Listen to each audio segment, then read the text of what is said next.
भाजपा के नेता इस नगर पालिका के अध्यक्ष रहे, जिले के अध्यक्ष रहे, ऐसे श्रीमान राठौर जी, रविंद्र सिंह राठौर जी, मंच पर उपस्थित हमारे जिले के पदाधिकारी, हमारे महामंत्री वीरपाल गंगवार जी, हमारे महामंत्री श्रीमान मेघनाथ कठेरिया जी, मंच पर उपस्थित हमारे जिले के उपाध्यक्ष अभय चौहान जी, मंच पर उपस्थित हमारे जिले के दोनों मंत्री शुक्ला जी और हमारे राहुल साहू जी, हमारी जिले की मंत्री पूजा जी, मंच पर उपस्थित हमारे सभी मंडल अध्यक्ष, इस प्रांगण में उपस्थित नवाबगंज के भारतीय जनता पार्टी के सभी वरिष्ठ कार्यकर्ता बंधुओं एवं बहनों, एक गंभीर विषय पर हम आज यहाँ चर्चा करने के लिए, उसकी जानकारी लेने के लिए बैठे हैं।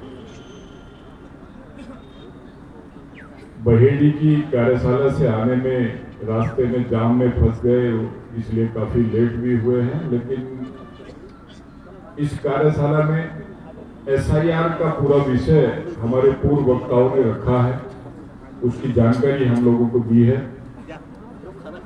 मैं तो कुछ निवेदन करूंगा, क्योंकि बार बार एक विषय को रिपीट करना बहुत जरूरी नहीं है। मैं निवेदन करूंगा, इस जिले का प्रभारी होने के नाते से आप सब लोगों के साथ पिछले 2 साल से काम करने का अवसर मिला है और आप लोगों ने बड़ी मेहनत के साथ जब जो भी अभियान या चुनाव, सब में आपने कंधे से कंधा मिलाकर के इस विधानसभा में काम किया है।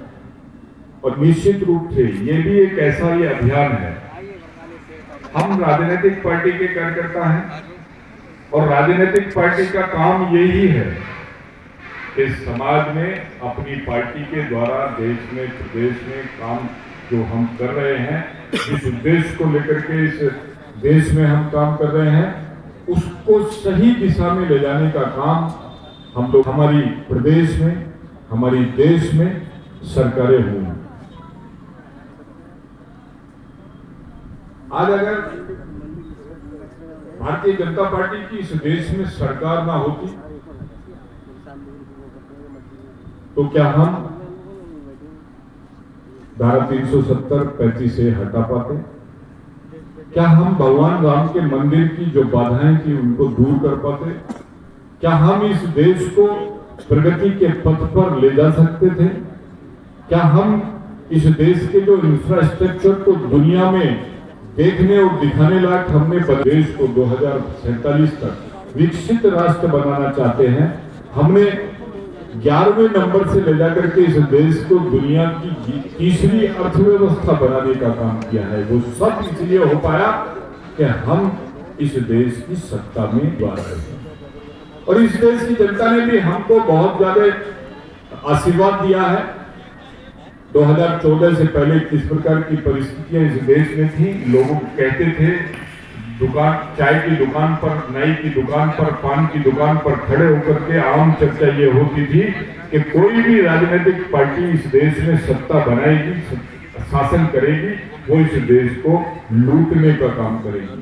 लेकिन नरेंद्र मोदी जी के नेतृत्व में इस देश में एक बार फिर कि भ्रष्टाचार मुक्त शासन दिया, इस देश की सीमाओं की सुरक्षा की, हमने इस देश का जो सम्मान था वो वापस लाने का काम किया।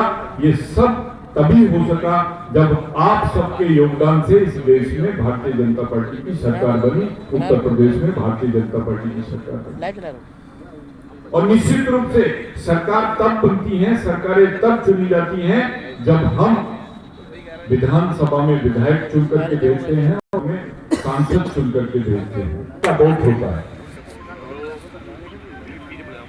और ये सबसे महत्वपूर्ण अभियान जो एसआईआर का जो पुनर्निरीक्षण, जो नया, जो हमारी 2003 में बनी हुई जो सूचियां हैं, जो हमारे पास पुरानी वोटर लिस्ट है, उसको संशोधित करने का काम चल रहा है। केंद्र चुनाव आयोग ने यह अभियान लिया है, 12 स्टेट्स में यह अभियान चल रहा है।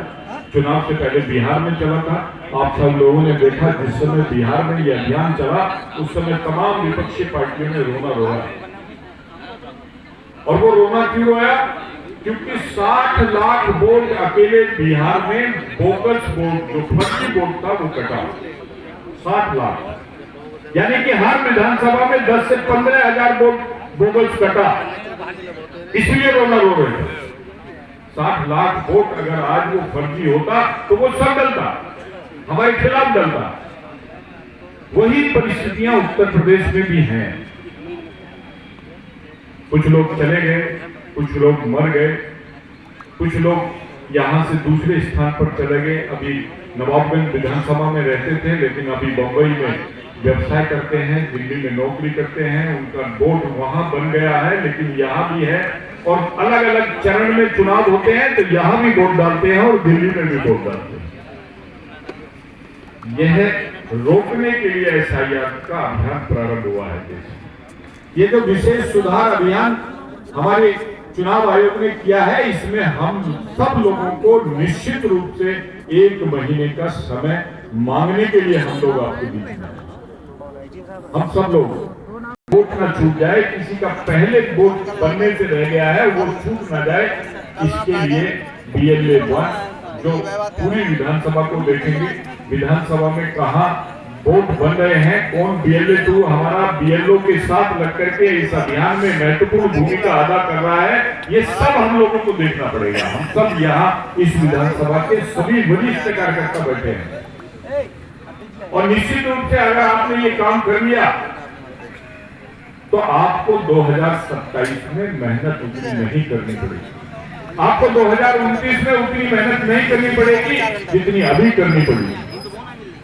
इसलिए 2002-2003 के जो अभियान आया था, ये 22 साल 23 साल बाद ये पुनः अभियान आया है। फिर कब आएगा ये मालूम नहीं, इसलिए अपने सभी मत बन जाए और जो बोगस वोट है वो कट जाए इस अभियान में। इसलिए सब लोगों से निवेदन करने के लिए आज हम सब लोग यहाँ आए। निश्चित रूप से यहाँ बैठे हुए सभी कार्यकर्ता इस अभियान में लगेंगे और पार्ट है जिस समय वो कटेगा तो हम एक अच्छी पोजीशन पर पहुंच जाएंगे। तो अभी बनने को रह गए हैं, यहाँ बैठे हैं सभी संगठन के प्रमुख कार्यकर्ता बैठे हैं, यहाँ इस विधानसभा के प्रभारी भी बैठे हैं जो इस विधानसभा को जिले के एक पदाधिकारी देख रहे हैं। यहाँ पर हमारे जिलाध्यक्ष जी बैठे हैं, सारे मंडल अध्यक्ष बैठे हैं। जो भी अगर कोई BLA 2 अभी रह गया है, क्योंकि चुनाव आयोग बार बार मांग रहे हैं और हमारे अगर BLA 2 नहीं हुए तो हमारे वोट बनने से रह जाएंगे, हमारे फॉर्म जमा होने से रह जाएंगे। इसलिए आज ही जो भी BLA 2 रह गए हैं, मेरा निवेदन है कि वो अपने मंडल अध्यक्ष भी बैठ करके अपने मंडल के सभी BLA 2 को बना करके अपने जिले के जिलाध्यक्ष जी को, जिले की टीम को, जो भी वहाँ कार्यालय पर व्यवस्था का काम करें, हम उसको चुनाव आयोग को भेजने का काम करेंगे। क्योंकि BLA 1 और BLA 2 दोनों चुनाव आयोग को ये नाम जाएंगे और उनकी सूची में वो नाम होंगे, वो उनको समय समय पर सूचना भी देंगे, उनको बैठक में भी बुलाएंगे। वो जो भी चुनाव से संबंधित वो संशोधन से संबंधित मतदाता ये सुधार जो काम है सुधार का ये करता हूँ। लंबे समय से आपने यहाँ बैठ करके पार्टी के सभी रूप से मैं चाहता हूँ कि उस पर आप अमल करेंगे और ये जो पार्टी का काम है, ये जो हमारा काम है, ये पूरी तरह से यहाँ इस विधानसभा में अच्छी तरह से संपन्न कराएंगे, ऐसा निवेदन मेरा करते हुए अपनी वाणी को विराम देता हूँ। आपका धन्यवाद करता हूँ। पुनः धन्यवाद। जय हिंद, जय भारत।